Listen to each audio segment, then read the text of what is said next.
12-year-old used car. It was nothing special. Now, can't hardly buy a Challenger, and I think he wishes somehow we would have still had that one.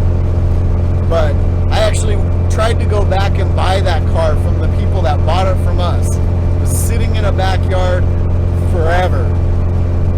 I knocked on the door. The guy was big and scared the crap out of me, and I asked if I could even just go take a look at it, and he let me. I went in the backyard, and the car had sat in that same spot for 15 plus years.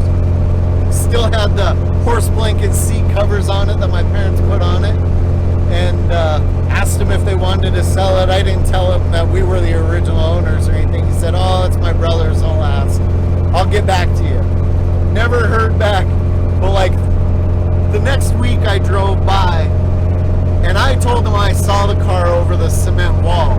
Next week that I drove by, there was another fence that was probably 2 or 3 foot higher above the cement wall, so you really couldn't see in the backyard anymore. And I guess that was my answer. And it's too bad, because I went back again another 5-10 years ago, and the car wasn't even in the backyard anymore. I pulled up alongside the fence and climbed up in my truck trying to look in the backyard, and it was gone. But my pops always talked about that car, and you know, it was funny.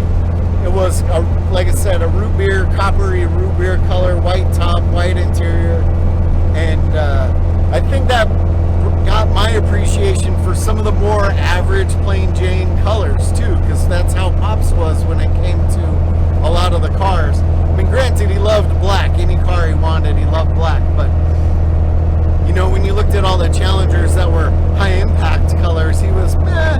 But when you saw a nice, clean, original one, he was in on it. Well, thanks for listening to me talk about Pops for a few minutes, and I hope you guys stay tuned to hear some more stories and stuff about Pops over the years and what I can remember. And you know, I appreciate all the comments that you guys had on previous videos talking about how cool it was, and I know Pops really did too. He you know, crazily, he would sit there and watch us work on the cars, and I would put the videos together, and later on he'd want to watch the videos too. So I always liked that, and he always liked hearing the comments. So leave a comment below. That's going to be it for this Mileage Unknown. Stay tuned for more car shenanigans.